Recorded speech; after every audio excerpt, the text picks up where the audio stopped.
जब भुखमरी से था परेशान, तब पाकिस्तान को मिला था कतर का सहारा। की जानिब से अहम बयान सामने आया है। उनका बताना है सऊदी अरब, यूएई, कतर पाकिस्तान में बड़ी सरमायाकारी करेंगे। जब कतर को थी सिक्योरिटी की जरूरत, तब पाकिस्तान ने भेजी थी आर्मी। पाक आर्मी के नाम एक और एहसास, आर्मी के ऑफिसर्स, जूनियर कमीशन ऑफिसर्स और जवानों पर मुश्तमिल सिक्योरिटी दस्ता फीफा वर्ल्ड कप 2022 की सिक्योरिटी संभालने के लिए कतर रवाना। यही है कतर और पाकिस्तान के बीच का याराना। Army chief general Asim Munir से कतर की मुसल्लह अफवाज के chief of staff lieutenant general Salim की मुलाकात हुई। ISPR के मुताबिक मुलाकात में बाहमी और पेशा वाराना दिलचस्पी के अमूर और इलाकाई सलामती की सूरत हाल पर तबादला ख्याल किया गया। आर्मी चीफ ने कहा, पाकिस्तान कतर के साथ अपने बरादराना ताल्लुकात को कदर की निगाह से देखता है। मगर क्या इसी याराने ने कतर में 8 हिंदुस्तानियों की जिंदगी खतरे में डाल दी है?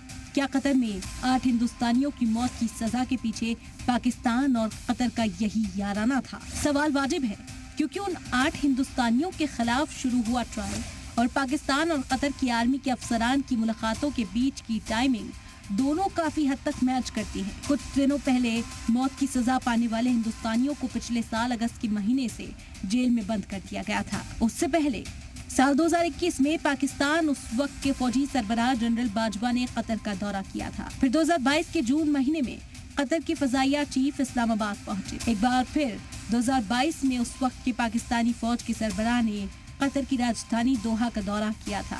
अगस्त 2022 में पाकिस्तान के उस वक्त के वजीर आजम शहबाज शरीफ भी कतर के दौरे पर गए थे और ठीक उसी दौरान कतर में 8 हिंदुस्तानी अचानक गिरफ्तार कर लिए गए थे। ये तो थी ट्रायल की बात।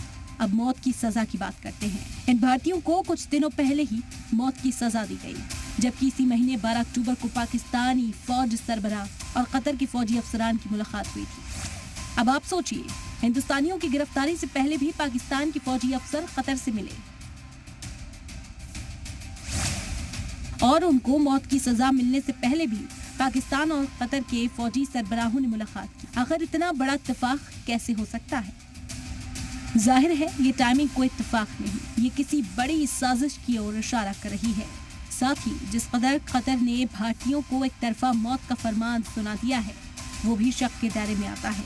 इनकी सजा को लेकर अभी तक हिंदुस्तानी सरकार को कतर की तरफ से कोई ऑफिशियल जानकारी नहीं दी गई और न ही हिंदुस्तान को कतर की अदालती फैसले की कोई कॉपी मिली। यहाँ तक कि कतर ने इस ताल्लुक से अभी तक हिंदुस्तान से कोई बात ही नहीं की है। 8 हिंदुस्तानियों को फांसी की सजा देने के फैसला कतर की पॉलिसी और साब्तों दोनों पर सवाल खड़े करता है। सवाल ये है कि कतर ने सभी 8 भारतीयों पर लगे इल्जामात पब्लिक क्यों नहीं किए? कतर ने बंद कमरे में समाप्त क्यों की? कतर ने मुबैना जासूसी के इल्जाम में कंपनी के मालिक को भी पकड़ा था, तो फिर उसे क्यों छोड़ा? इल्जाम सामने आने के बाद कंपनी को बंद क्यों किया गया? सजा पाने वाले भारतीयों को परिवार से मिलने की इजाजत क्यों नहीं दी जा रही? ये मामला पेचीदा है। ऐसे मामले को डील करने के लिए सफीरों के लेवल पर बातचीत होती है। इस तरह के केस पर किस तरह काम होता है, आइए वो भी समझ लेते हैं। मैंने अपने करियर में कई बार ऐसे केसेस से डील किया है। पहले कचहरी में जाता है, हम लोग विदेश मंत्रालय उस देश के उनसे संपर्क रखते हैं, फिर वो कहते हैं भाई अभी कचहरी में फैसला आ जाए। अगर तो फैसले में वो बरी हो गए तो कोई बात नहीं है। फिर हम फॉरेन मिनिस्ट्री से बात करते हैं कि भाई अभी क्या हो रहा है, कुछ बताओ। और फाइनली जब पूरा लीगल प्रोसेस खत्म हो जाता है, फिर कतर की कॉन्स्टिट्यूशन में है कि जो अमीर है, जो भारत के प्रधानमंत्री के बहुत दोस्त हैं, वो प्रेसिडेंट, वो पार्डन जो कहते हैं, रॉयल पार्डन उनको दे सकते हैं और वो बच जाएगा। एक्सपर्ट्स मानते हैं कि पीएम मोदी की क़यादत में वज़ारत ख़ारजा आसानी से उन हिंदुस्तानियों की जिंदगी बचा सकता है। समय हमारे संबंध फॉरेन मिनिस्ट्री में है और जो कांटेक्ट है भारत के प्रधानमंत्री और एमीर का, बहुत दोस्ती है। ये वापस आएंगे, भारत माँ अपनी संतान को वापस लाए। कतर हमेशा इस्लाम के मानने वालों का साथ देता है। हमास के कब्जे में इजराइल के यरगमालियों को छुड़वाने के लिए भी कतर सालिसी करवा रहा है। हमास को हिमायत देने वाले मुल्क से पाकिस्तान की दोस्ती भी लाजमी है और जो टाइमलाइन हमने आपको बताई, उसके मुताबिक हिंदुस्तानियों की मौत के पीछे पाकिस्तान का हाथ साफ नजर आ रहा है। ब्यूरो रिपोर्ट, जी मीडिया।